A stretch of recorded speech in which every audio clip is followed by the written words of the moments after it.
to our workshop on crafting your perfect letter of intent. For anyone I haven't had the chance to meet yet, my name's Carly. I'm the president and founder of the Canadian Public Health Hub and our free mentorship program. And so today we're going to be going through a few pieces in terms of thinking of applying to different graduate programs and writing your essays that are involved with a master's degree.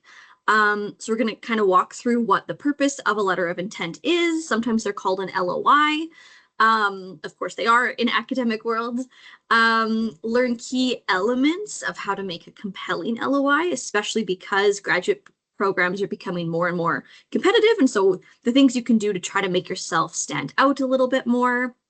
Explore tips for very, clear professional writing, common mistakes that are made, and then trying to think of like ways that you can integrate some of your own ideas based on the tips in this workshop today. So sometimes it's called a letter of intent, LOI. Other places may not call it something so formal, but I would say every master's degree that I've come across, and certainly for my master's of public health, I had to write a 2-page paper sharing my intention of why I was applying to that program and basically the benefit it would be to me, why they should pick me as a student. And I know it sounds really scary hearing that, of like, this is probably the main thing that they're going to consider, even beyond your GPA, even beyond your reference letters. They want to know your why, but it's really an opportunity to showcase you and the things that you're passionate about. So you can talk about your motivations, especially when it comes to the field of public health, or maybe you're applying to different master's programs, if it's health administration or global health, just figuring out what your passion for that field is, and then specifically that program, which can be hard if you're applying to a number of programs and maybe you don't necessarily have the capacity to look them all up and know like the ins and outs of every program. So we'll give some tips for that as well. How you would fit in. So your experiences, the goals that you have for your career, how do they align with the program's focus? Also your skills. So if you have already skills that you have different experiences, different volunteer work, your bachelor's degree that you want to showcase, or even the skill set that you want to develop in the future that you're hoping their program could give you and enable you to have for that future career pathway. And then also just your vision. What is it going to, like, if I had a mentee apply the other day, and they're like, I want to be a CEO of a regional health authority. I was like, that is so cool. Like, people love when you're vulnerable and you have this big goal, because they're going to want to help you. And they're going to, like, especially when someone's super ambitious, but they're also vulnerable and share those ambitions with you, people will want to take the steps to support you in that. So really, it's just an opportunity to talk about yourself, talk about your passions. And then in terms of reflecting on your audience, something that I found really interesting, because I've always thought of the admissions committees as really, I don't know, just like fancy professors, right? Like very distinguished, like maybe their retirement age, they've done a lot for the field. For my master's of public health, I found out after the fact that it was our administrative supports, our administrative officers that are like answering your email questions. Those are the 2 or 3 people, for us at least, that were sitting down and looking at applications. And they don't necessarily, like, they do not have strong they're not PhDs. I'm not even sure if they have master's degrees of their own. They haven't really worked in public health. So it was a bit of an eye-opener for me of, oh, I thought I was talking to these very fancy professors. But it might just be a reminder to be mindful of, like, don't use a ton of buzzwords and keywords that you think this fancy distinguished professor or someone that's very knowledgeable in the field, only they would understand. Make sure it's understandable for anybody. So then try to, take that step back and make it clear what your passion for public health is so that anybody can understand. They know the program's mission and values better than anybody, probably better than the professors that are even involved with that school of public health. So something really handy is just looking up what the program's mission and values are. Take a few minutes to, just familiarize yourself with it, and then figure out examples. Like if they're all about integrity, what's a time that you showed integrity? If they're all about cultural safety and humility, have you worked with populations that you had to integrate that? Can you talk about your own lived experience? So even thinking about alignment in that way. Also, they just want to make sure that you have strong writing, critical thinking skills. They do not want to see that you've just regurgitated Chat GPT. I know a lot of times we think that it sounds so professional, it sounds so fancy.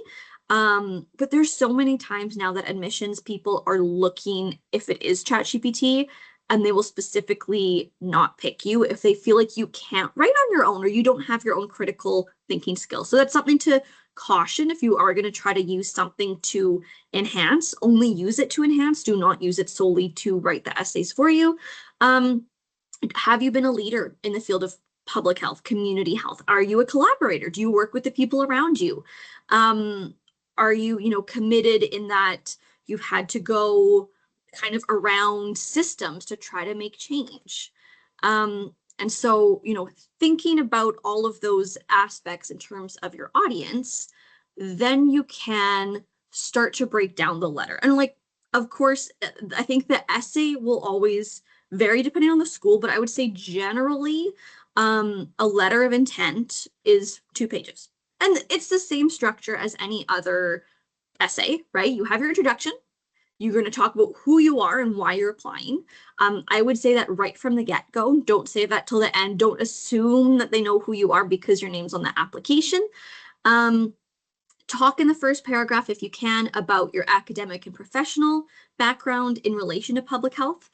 So for me, I talked about the fact that I had a Bachelor of Science in General Sciences from UBC Okanagan, for example.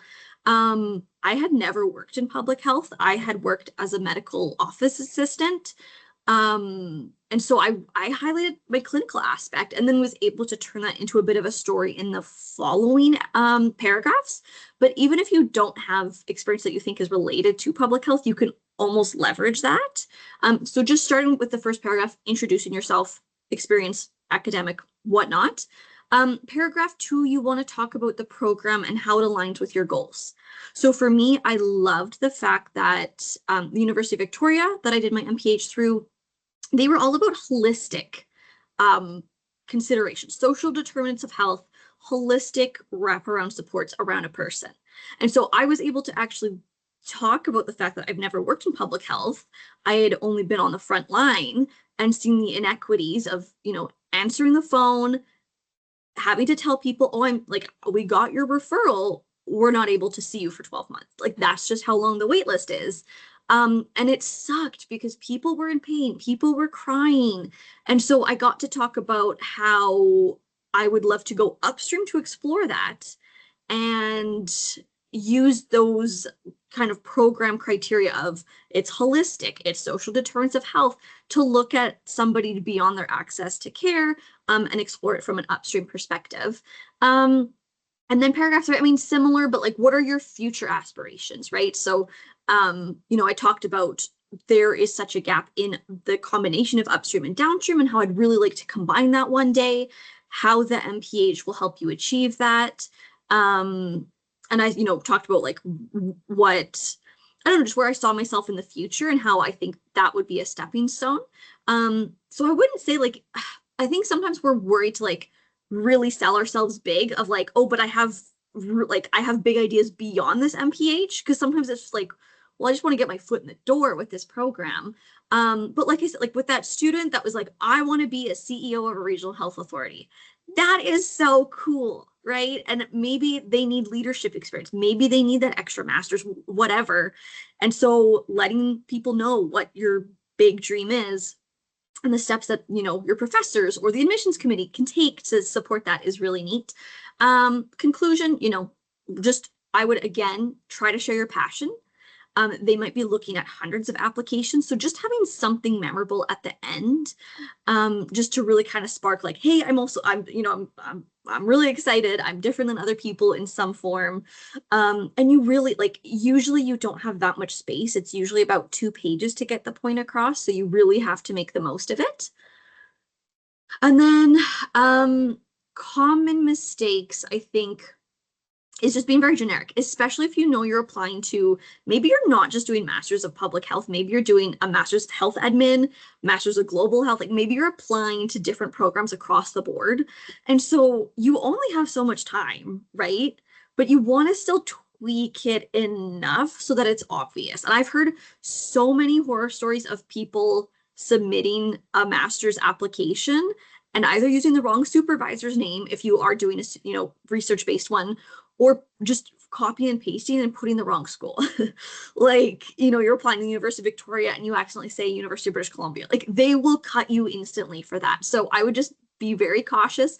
Do not be too generic. Do not be copying and pasting. And if you are, fair enough, you only have so much time, but I would almost highlight it or something for yourself so you make sure you switch it. Or if it's like the admission committee contact's name, highlight that for yourself so that if you are copying and pasting it, it's really easy to switch. I would also caution you against only focusing on academic achievements.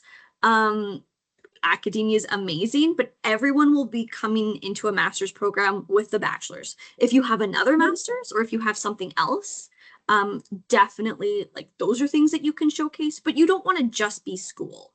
And so I would say, like, try to balance that if you can, of not just, hey, I have a bachelor's degree and I want a master's, but is there other, personal experiences, even if it's not public health, like me, I would think I was the only person in my class that had like no work experience except for the summers I did as an MOA. But you can still leverage that. And so another thing is you might have to upload a resume in some form or even a CV. And so sometimes I know people like will copy and paste that resume or that CV almost in terms of their letter of intent.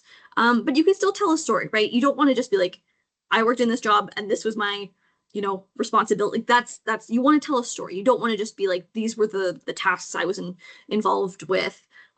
So yeah, just really focusing on storytelling, not trying to showcase like I was in charge of 100 people, those kinds of things. That's not what they're interested in. Don't use cliches like I want to make a difference without elaborating. I think everybody that works in the field of health probably has that same why. So I would say to figure out your secret sauce a little bit more, figure out a little bit more of a niche why. And maybe that's going to take a bit of reflection, but I think that sounds a lot better in the long run. And then also just making sure the letter doesn't have any errors. If they, have guidelines of like, it can only be one page and you're applying to multiple schools, make sure it's just the one page for that school. And so moving forward, I kind of broke this into different steps. So when you're thinking about applying to a graduate program of any sort, or honestly, any sort of application, they will often have a prompt. Usually they're pretty broad, but I think trying to decode what they're actually asking for, because they just want to get to know about you. And then trying to get to know the program as well is a really great first step. So figure out what the essay prompt is, and what are the values of the school or program. So take a bit of time to research that, look it up. I wouldn't say that you should integrate it too obviously, though. I think oftentimes people will get excited of like, okay, they have a prompt or they have values and I'm going to copy and paste this into ChatGPT. I would not regurgitate their values like that. And if it's like 7 pillars, I would also caution you against, basically saying like, I showed integrity when I blank. Like, I don't think you even necessarily need to name it. You could, but I would just try to show instead of telling, and just think of some examples in your life that you might be able to integrate into the essays. And yeah, be a little bit more subtle. How have you embodied this? If they're all about leadership, you can use synonyms of like, instead of I was a leader when you could say I led a team, or I took initiative, or I saw this gap and, started a program. Like, I would try to go a little bit above and beyond instead of just trying to, again, regurgitate the values or principles in any way. Like I said, always tailor to the institution if you can. So many horror stories. I also would take genuine interest in what makes that program unique, right? I just made a little dashboard for myself when I was applying to MPHs. I loved that Vic was very holistic. I love that UBC integrated like different like very like high up leadership. They had doctors, they had dentists, they had PTs, OTs. And so just even naming it for yourself of, okay, I've looked at their principles, I've looked at their values, but to me, the biggest takeaway that's different for them is, that they're holistic, that they're team-based care. And then also, if you start looking up different current students, like what are you getting excited about that they have in their program? Because that's going to come across. That's going to be like very genuine. You don't have to have the fanciest language in terms of copy and pasting from, their principles and mission and values. But truly, like what gets you excited? UVic for me, like they started giving naloxone out and doing naloxone training way before it was popular. I thought that was super cool. They're disrupting the status quo. And so even just being able to name it like that, I think is really helpful. As a second step, I would say just knowing yourself and finding your story, which I know is so much, easier said than done. And the thing is, you can also approach this however you want. Have you thought about, some sort of adversity that you face that you want to showcase or highlight in an essay? And you don't have to. You also might think of different personal experiences you might want to pull in. Again, you only have 2 pages. So I know for me, I started going down a rabbit hole of like, oh, this is an adversity I faced. Hated it. They didn't think that I didn't want to share that with the admissions committee. Then I took the other approach of like, okay, I actually don't have public health experience, but I want to. And so also just thinking of what your why is for public health. How can you integrate that? I also would say stay true to yourself. Don't think about this in terms of a game of like, what does the admissions committee want me to say? Because I feel like there's so many times that we want to do that, but it doesn't have as beneficial of an effect as you think it would at the end of the day. Be genuine. Think of the things that light you up, that you're super excited if you got to, have a soapbox moment. Anything you want in the field of public health, what would you want to tell people? Can you showcase this in 2 pages? Because that will come across. And yeah, just like, especially considering, like for me, we had 40 people that were accepted and 600 applicants in my Master's of Public Health program. So really thinking of what makes you different compared to the other 560 applicants or whatever, I think is really important too, just to be a little bit strategic, but not thinking of what do they want me to say, just truly like what makes me different, what am I passionate about. And then in terms of my MPH LOI, as I shared, I had worked as an assistant medical office assistant in high school, a medical office assistant in my undergrad. It was part-time, it was in the summer. But I really, like, they told me this is what got me into my MPH. I was, very, like, I had bad imposter syndrome because to me, I was like, I've only worked during like little bits outside of school. I've been a full-time student otherwise. I was the only person in my program who hadn't had like a big girl job. And so I don't know, I think it was just me being able to talk about the impact I saw downstream. As I shared, like I had all these patients were calling the clinics and asking where they were on the wait list. And I had to tell them it's a 1-year wait because that's the system and it sucks. But I wanted to try to change that upstream. I wanted to be a policymaker and figure out how we could change things.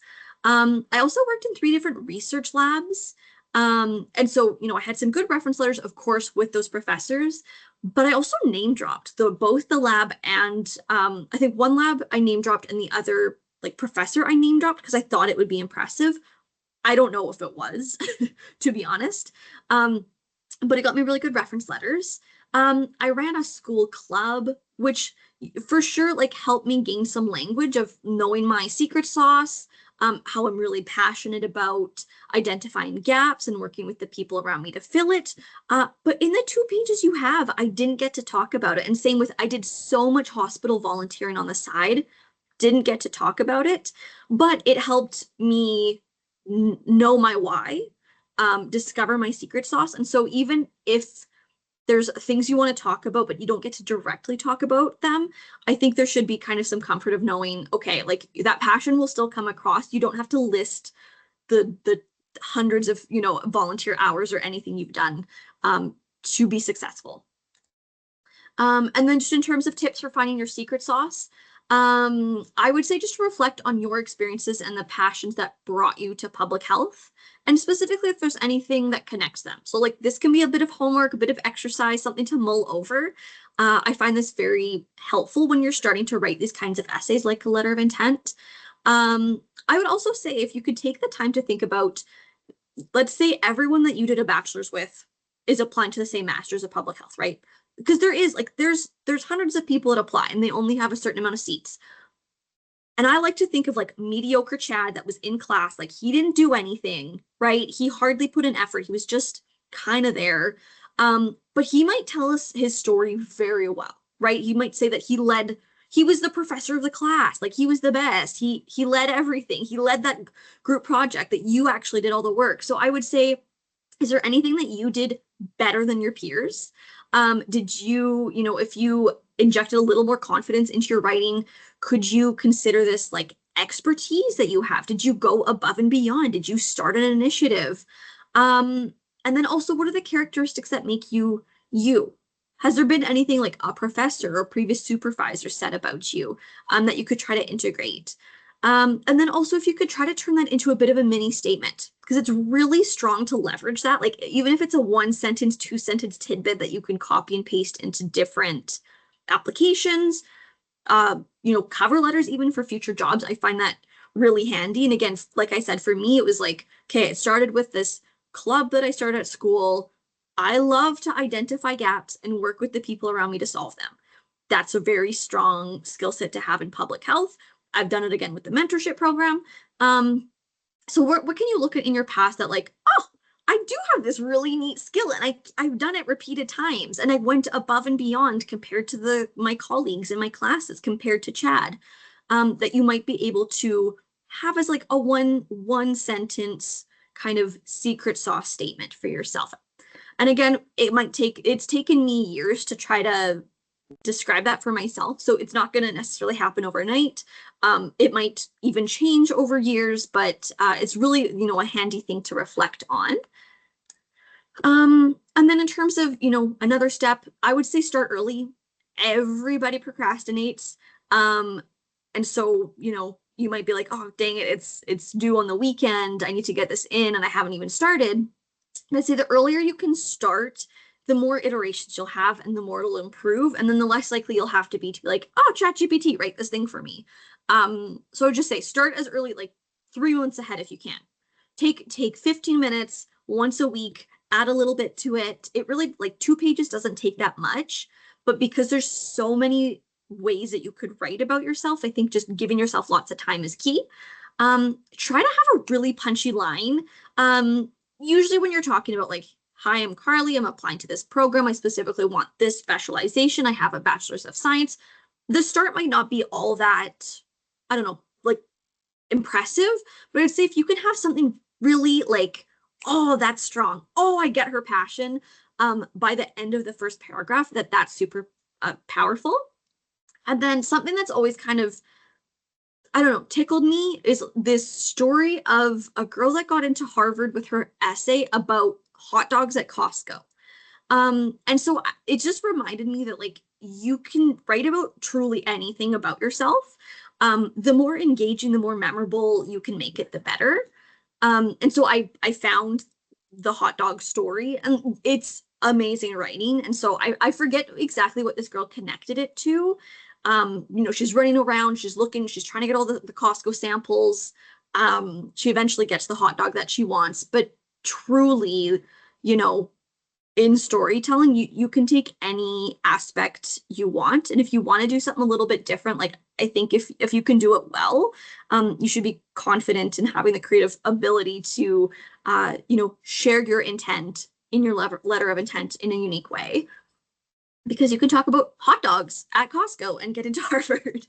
And I know it's really hard to kind of think of that punchy introduction, But if you can share that personal professional experience with a story, what inspired you, your why, I think that's really powerful. I got to talk about being the bad guy, being that, clinic office assistant answering the phone and telling people, no, you have to wait a year. Um, tie that to your why for pursuing the MPH.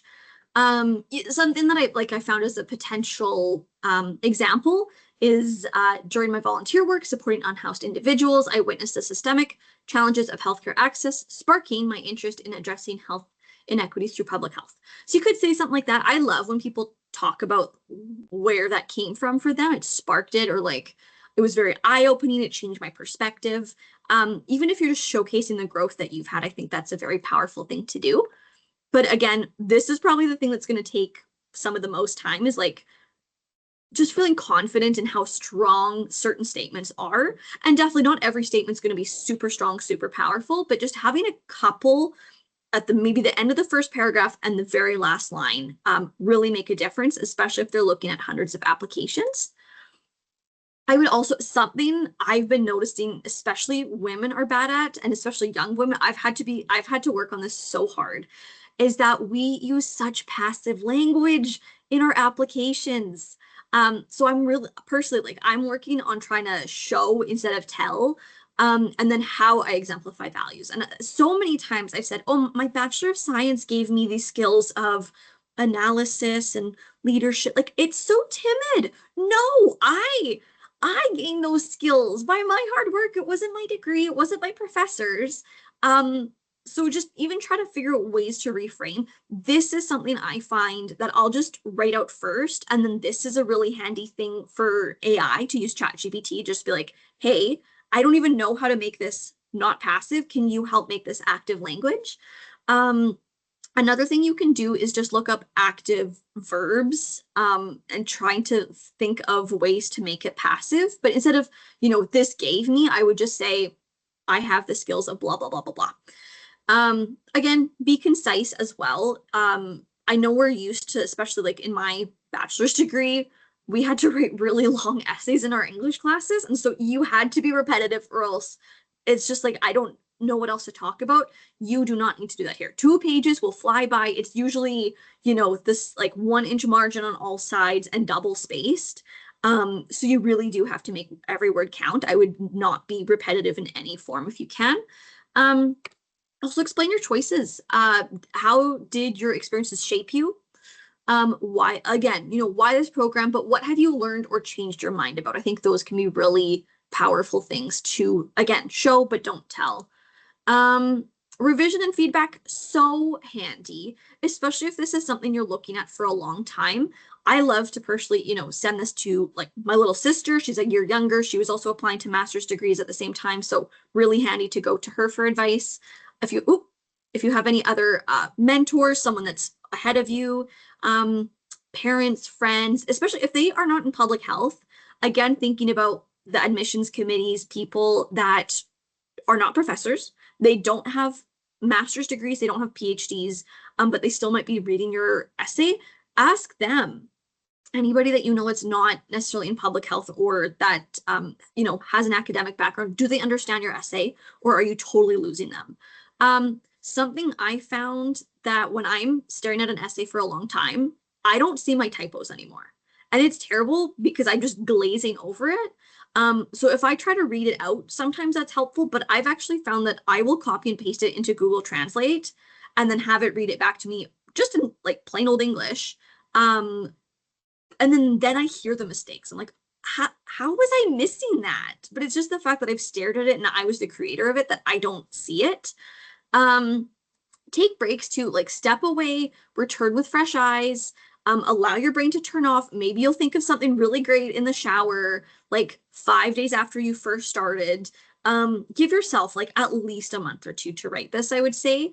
Also try writing at different times a day for new inspiration. If you recently attended like a really cool webinar on public health and someone mentioned a few, cool buzzwords that you're like, oh yeah, I like inequity versus inequality. I like, trying to integrate cultural safety and humility. I think I practice humility when I blank. These are little things that you can jot down and then try to integrate, especially if you have kind of an inspired moment hearing someone else. That might be a good time to start thinking about your essay. So I'd say, in summary, start early, revise often if you can, seek feedback from those around you. They don't necessarily need to be in public health or academia because your admissions committee folks might not be. If you have the capacity and you're not applying to too many master's programs, really try to look at the programs that you're applying to and try to tailor as much as you can of like, okay, I was looking at your website. This is what I'm excited about. I'm going to talk about that. And it's going to help me reach my goals because I've seen others in the program do something similar. And then if you're in our mentorship program, you can use your triad as well. And you can ask them, how did my senior mentee that's a current MPH student or even my mentor that's, maybe a few years ahead, how did they tackle their applications? Are they willing to show me their letter of intent? Do you have any questions for them based on where you're currently at in the process? Such as which master's degrees to apply to. Do you want a master's of global health? Do you want a master's of public health? Do you want a master's of science in global health or public health? Do you want epidemiology? I know at the end of the day, they're all very similar, but maybe they will open different doors for you. So maybe those are something that your mentors or your senior mentee might know better than anybody else. And I believe that was it. So I am going to stop the recording. Figure out how to do that. There we go.